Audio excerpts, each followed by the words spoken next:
Ya asin, ya asin. Ya, asin ya dicetok. Apa? Pedes nek dicetok pedes. Ayo le. Waduh. Wah,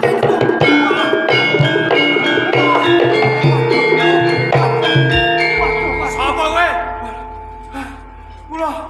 Kula niku Paijan kula. Paijan.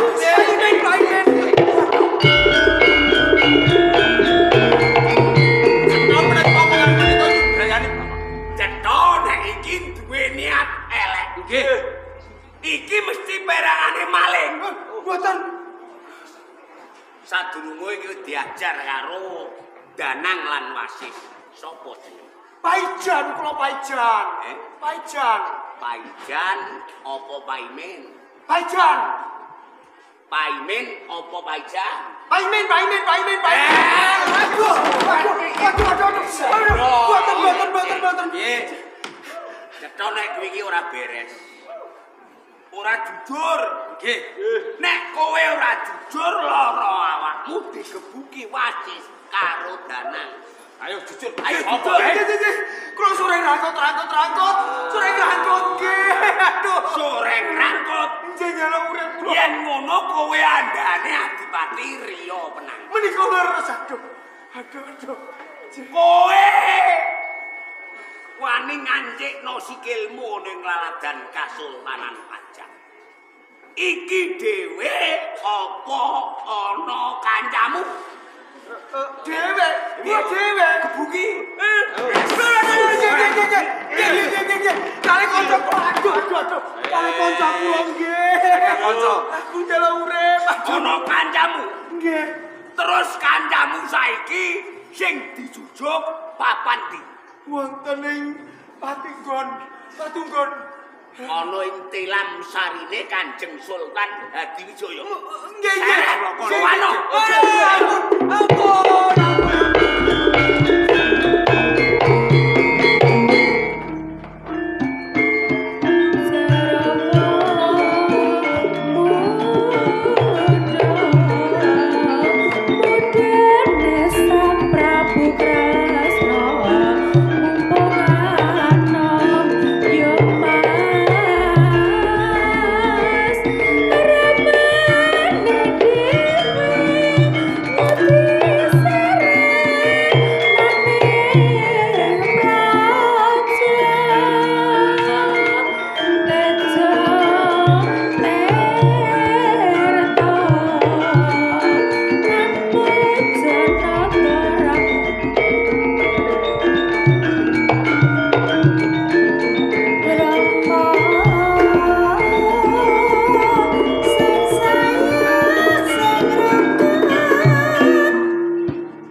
Kanjeng Sultan.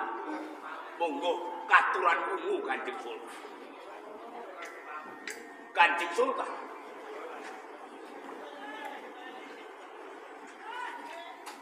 Dika Kakang Pemang. Ngaturi pirsa. Wonten menapa? Wonten Durjana ingkang badhe nyidra yuswa dalem Kanjeng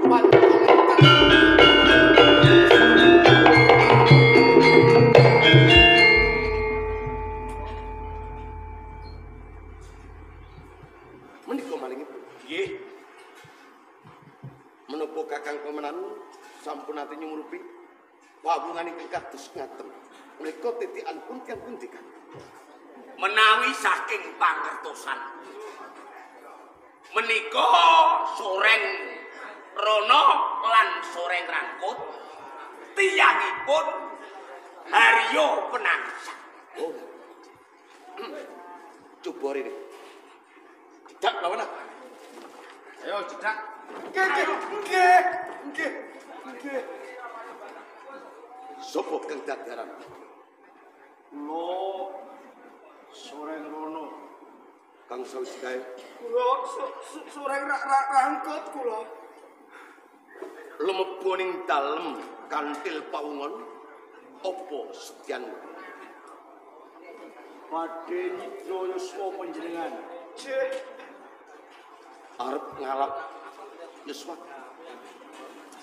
Ana sing perintah apa saka karepne?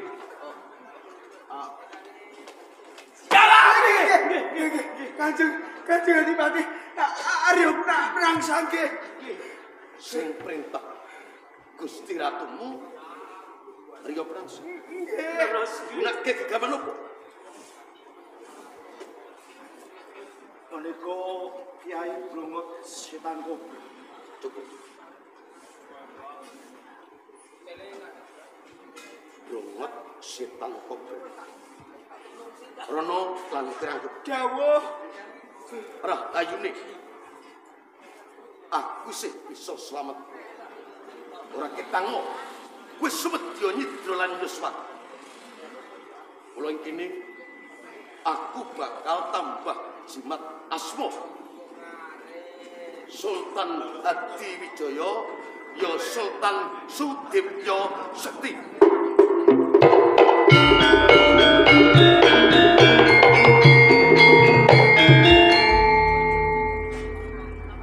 Dene kuwe mung minangka pawungan kang diperintah ibarat kuwe tatah yen ora digandhen ora bakal mati. Aku ora bakal tukolan kowe. Uga aku ora bakal paring pidana. matur nuwun jempun matur Matur rantinen sawentara ya.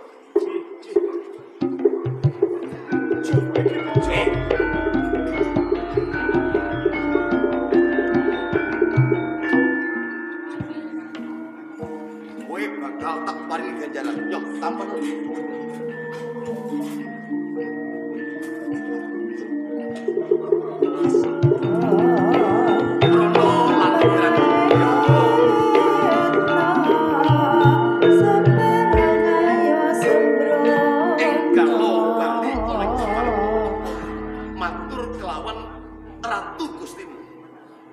Sultan Hadiwijaya isih urip malah kepara tambah jimat asma. Sultan Sudipya Sekti uga matur lawan ratu Gustimu yen to Blongot Setan Kobra sawentara tak ampil. mati Gusti dawuh arep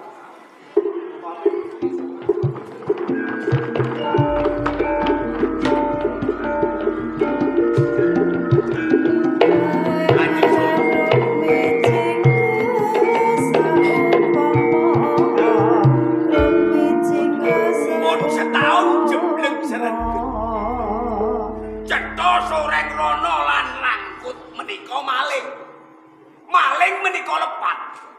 Menawi lepat, kedahipun nampi pidana ingkang murwat kalih kalepatanipun. Nanging kenging menapa? Maling boten panjenengan pidana, kok malah panjenengan paringi ganjaran. Kula kuwatos.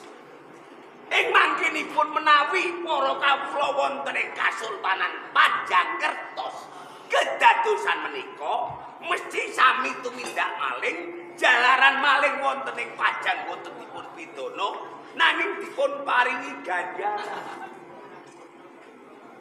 Sapunika kados pundi wong kuwasa yo ngene iki. Bener wong cilik ora ketok benere. Yen ana lupute wong cilik ibarat sak nil dadi sak gunung anak. Menika leres. Ayo siaga jaga-jaga ana wis ana perangane solek sing benyang wis langkah.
Setunggal kedah dipun kisas tegesipun dipun ical. Kula tanggap iya. Boten tinane srengenge kembar. Tegese ratu kalih. Pancen pramila saking menika. Sultan Hadiwijaya kedah pecah. Penang sang dados Rama.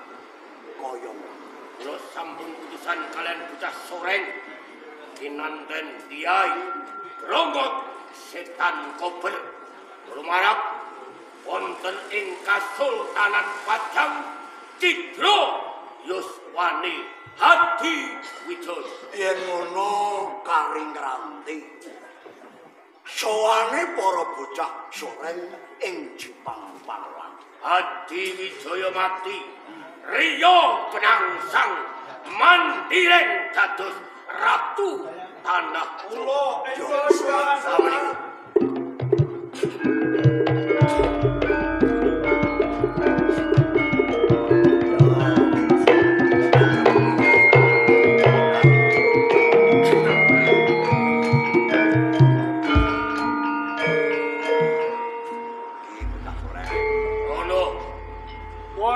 dawuh Kanjeng para kaki matur ngenani kewajiban sing tak dawake marang jeneng sira. Sampun kula tindakaken. Nalika kula tumuju wonten ing Kasultanan Pajang dumugi wonten gapura ingkang nomor setunggal. Sinareng kula badhe mlebet gapura ilang wujudipun gapura malih dados alas ingkang ageng alas gong liwang-liwung. Iya. Kula kemutan menawi kula menika kinanten kalian Kiai Brongot Setan Kober. Bener. Nah, alas kula tungkuli Kiai Brongot Setan Kober saknalika ical wujudipun alas. Bagus. Lajengaken lampah Kanjeng dumugi wonten gapura ana merkali. Sinareng kula badhe mlebet ilang wujudipun gapura dados segara. Wedap-wedap pisanet. Kula tungkuli kalian Kiai Brongot Setan Kober. Iya. Saknalika ical wujudipun segara. Lajengaken lampah dumugi wonten ing patunggon papan sarinipun Sultan Hadiwijaya.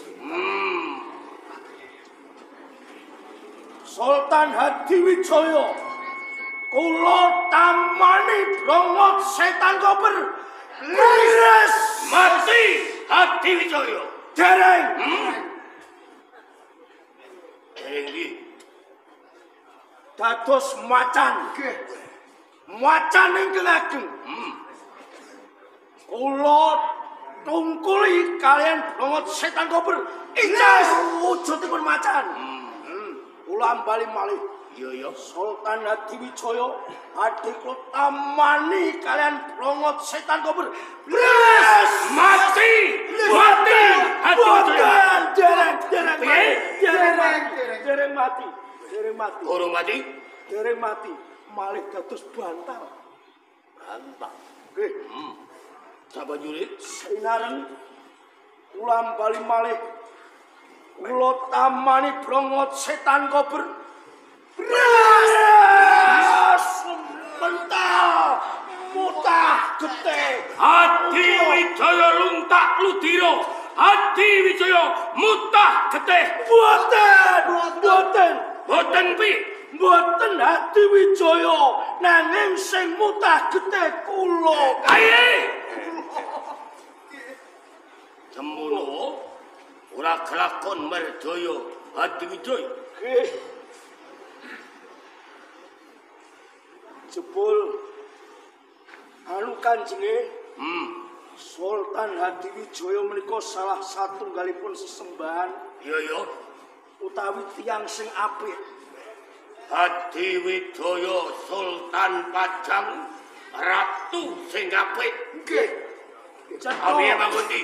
Cetha menawi kula menika lepat ning kula mboten nampi pidana malah kapara kula dipun paringi ganjaran wujud bondo Menika leres. menika Boten wonten sultan ingkang apik, boten enten tandinge.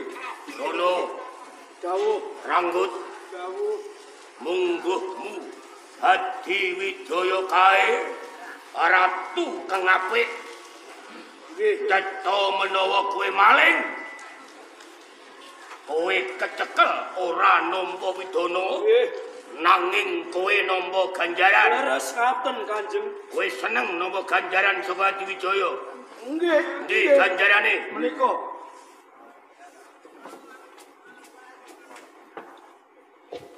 Iki peparinge Hadiwijaya. ngaten nggih Kowe nampa ganjaran seneng.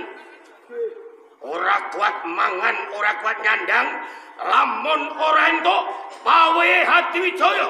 Biangsat kowe.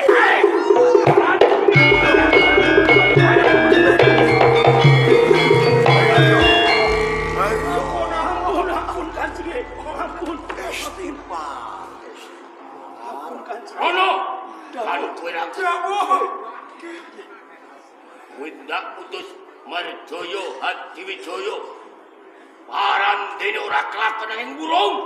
Kateta Hadiwijaya ijih urip. leres Kanjeng Malah kowe matur ingkang kaya mangkono. Kanjeng kula dipunapura sedaya kalepatan kula. Kapurih kula wangsul wonten ing Jepang. Nanging saderengipun wangsul Sultan Hadiwijaya titip eling Nggih, jalaran Sultan Hadiwijaya boten pejah kanthi karana Kyai Brongot Setan Kober malah kapara tambah gelar. Hadiwijaya tambah gelar. Nggih, Gelar apa? Sultan Hadiwijaya nggih Sultan Sudebyo Sekti. Aye.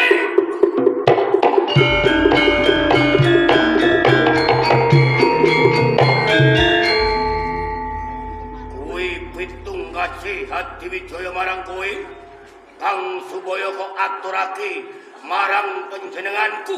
Leres ngaten kan. Sultan Hadiwijaya ya Sultan Sudebyo Sekti saya sumanggihan Hadiwijaya Ojo wae ngilani jajane Rio Penangsang. Tak taker wae kowe Hadiwijaya.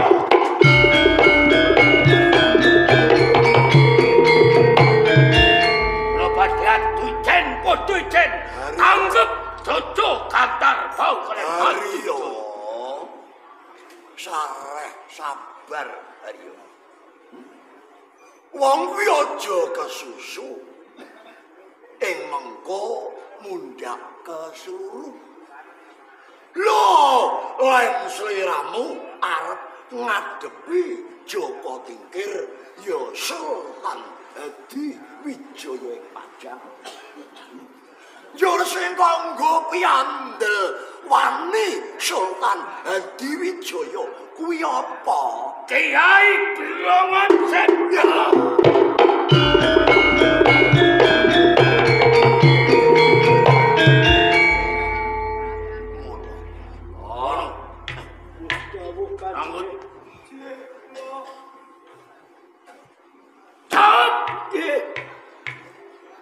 Kiai Brongon Setan kok. Pangapunten Kiai Brongon Setan Kober dipun suwun kalian Sultan Hadiwijaya. Baik.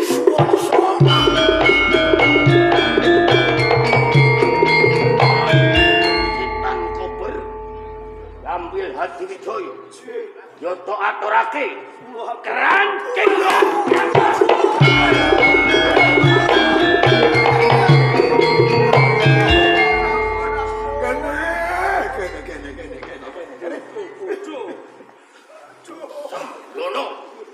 Haryo Penangsang.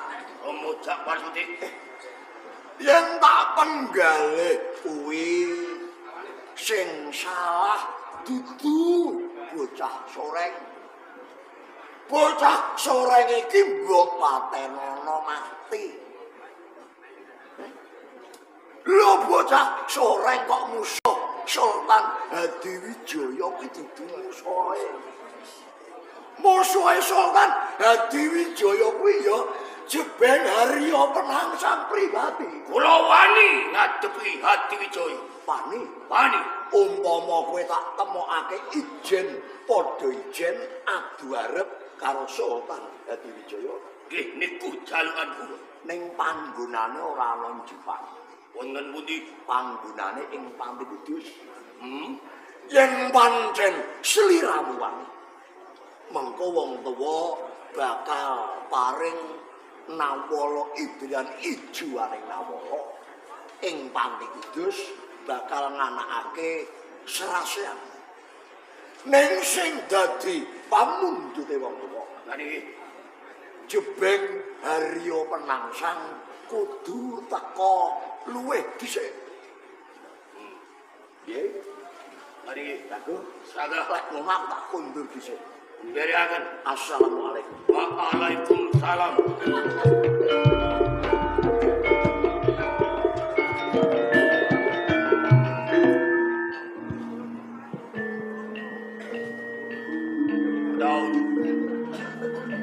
Metaun. Ronggo metaun. Metaun.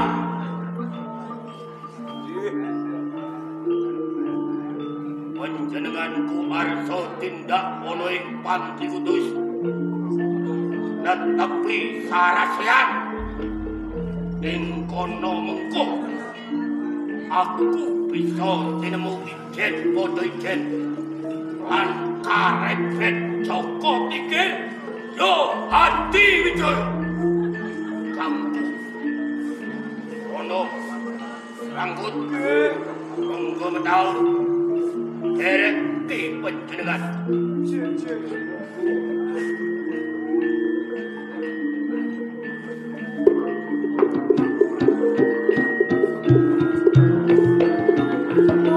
Oh